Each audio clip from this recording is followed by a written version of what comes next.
Hello my friends, Lisa Friedeborg here. Today we're doing a tutorial for a bridge relationship tarot spread. I first found this tarot spread in this book by Robert Place, and it's kind of my take on the spread. I've kind of expanded it a bit, and my own version of the bridge spread is the version that I do use the most with my clients. So today we're going to do a sample reading using this bridge spread, and essentially it's 4 groups of 3 cards. The original spread has 3 groups of 3 cards, and then I use a connecting card in the middle as well. So it's a relationship for 2 people, and let's just make a couple up here. We've got Marie and Paul. And Marie has come to me for a reading. She feels like she and Paul are sort of star-crossed lovers, and she doesn't know if it's the timing or if the timing will ever be right, but yeah, there are complications, and she wants to find out. Well, she wants to see what advice the tarot has for her and how things are likely to progress in this relationship.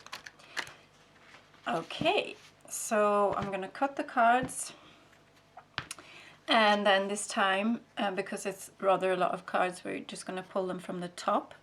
So we're going to start with the top row, which is where we've got past, present and future. That's how I read this spread anyway. Right, and then we're going to pull 3 cards for Marie. And this is her energy. This is Marie's energy with regards to Paul and the relationship, and this is Paul's energy. So I've got lots of major arcana cards here, interesting. And then my addition to this spread is, I'm going to have to move these cards up a bit because you can't really see what's going on at the bottom now, is I put 3 cards at the bottom of the spread for advice for the seeker, which is Marie in this case. And then we've got a connecting card, which is the current sort of energy of this relationship, which I read together obviously with the present in particular for the past, present, future.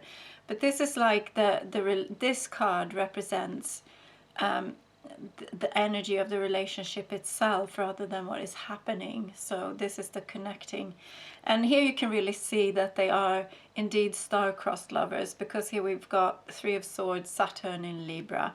So there's a karmic component always when Saturn is one of the main players.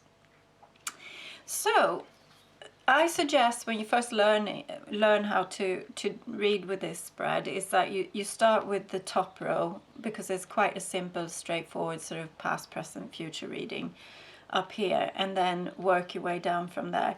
So with the Knight of Pentacles in the past, we can see that they most likely met through work. There's a connection, a very sort of real connection here. They've met in real life, definitely. This is an earth element card. This is not just a fantasy relationship online.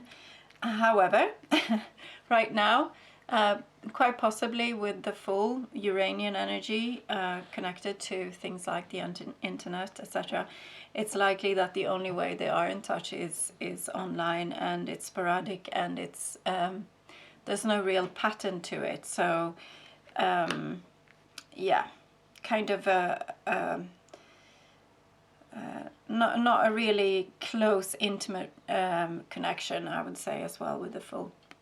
And then in the future we have the Aeon, which is Judgment in the Rider-Waite tarot deck. So that means that crunch time is coming. One of them is going to have to decide, is this worth is it worth going down this path? Should we give this relationship a go? Because right now the emphasis is more on freedom. One or both of them feel like they need the freedom to do whatever it is they're doing in their separate corners of the world, so they're not really connected right now. But speaking of karmic cards, the Aeon card, Judgment card, is definitely a karmic card as well. So it looks like to me that this karmic relationship is going to kind of find a resolution in this lifetime with the Aeon as the future card.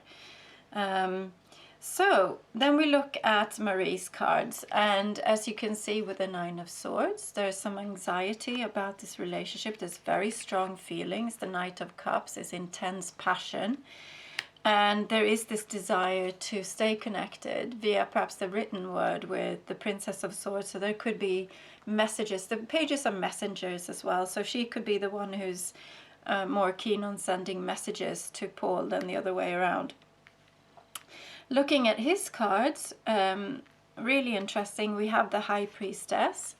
So I would say he is quite spiritually aware, and possibly just as aware as she is of the karmic soulmate connection that they have.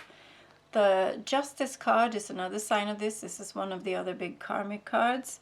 And the Princess of Cups shows me that Paul is definitely in love with Marie. So we've got and if he's not texting her as much, he's possibly sending telepathic messages. So there's that going on. Interesting. Now, so that's what's happening, and like I said, there's going to be a point in time quite soon where they're going to have to decide if they're going to draw a line under the past for this relationship and just move on their separate ways, or if they're going to have to go down a more difficult path, since they're not actually together, and they're involved with other people separately. So here we have as the first advice card then for Marie, because these are all her cards, the three cards at the bottom. She's the one who asked for the reading, so these are for her. So here we have the Libra Queen of Swords, and she is holding a man's head. So it's quite likely that because she's finding herself having to choose between her current partner and this man who she feels a very strong connection with, she feels that either way she's going to end up cutting one man's head off. It's not going to be an easy choice to make at all, and the fact that it's really difficult is shown also by the Three of Swords, which means that there's a lot of heartache here connected with this decision, with this relationship. And then we have the Eight of Cups, which is about moving on from where she is now. And then we have the Five of Cups, which is having to face the difficult emotions involved with moving on. So interestingly, these cards seem pretty straightforward. The advice cards, I'll move them up a bit so you can see them. She's wanting to pursue this relationship, and she's wondering if it's reciprocal enough for it to be worth it. Yes, it's reciprocal on an emotional level. It's karmic as well, so the connection is undeniable. However, he hasn't made his mind up yet. Paul hasn't made his mind up yet.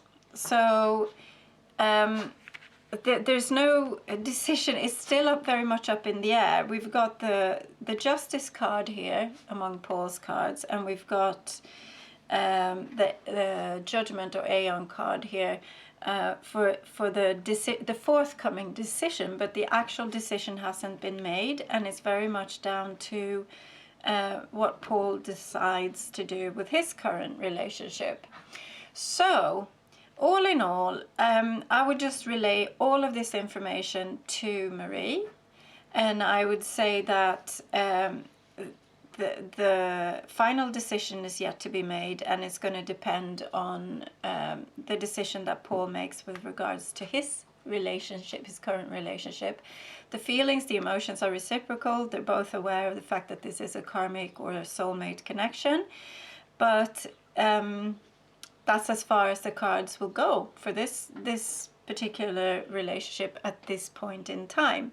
It's kind of like a snapshot in time. It doesn't take it doesn't make the choice for Marie or Paul, who's not actually privy to the information in this reading, but it does perhaps provide some food for thought for Marie about how to progress and how to move on from a relationship that she's clearly not happy in. So perhaps she will decide to move on from this relationship without knowing where Paul is going to decide to take it, because it might be in her best interest to just free herself from an unhappy situation, which is, well, it's causing her anxiety now. She feels like she's not being true to her heart with the Nine of Swords and the Knight of Cups, and she's obviously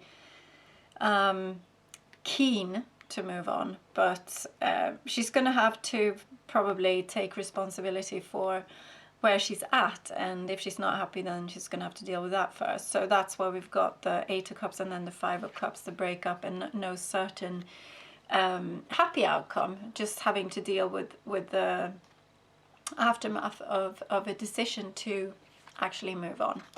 So that's what I would tell her. And yeah, so you can see there's more here, but we don't have all day.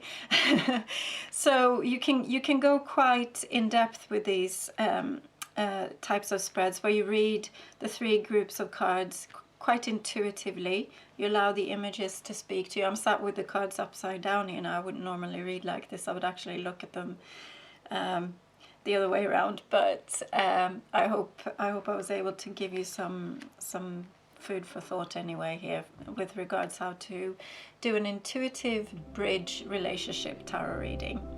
And if you want more tarot tutorials, let me know in the comments. I will see you in the next video. Sending you much love and many blessings. Mwah.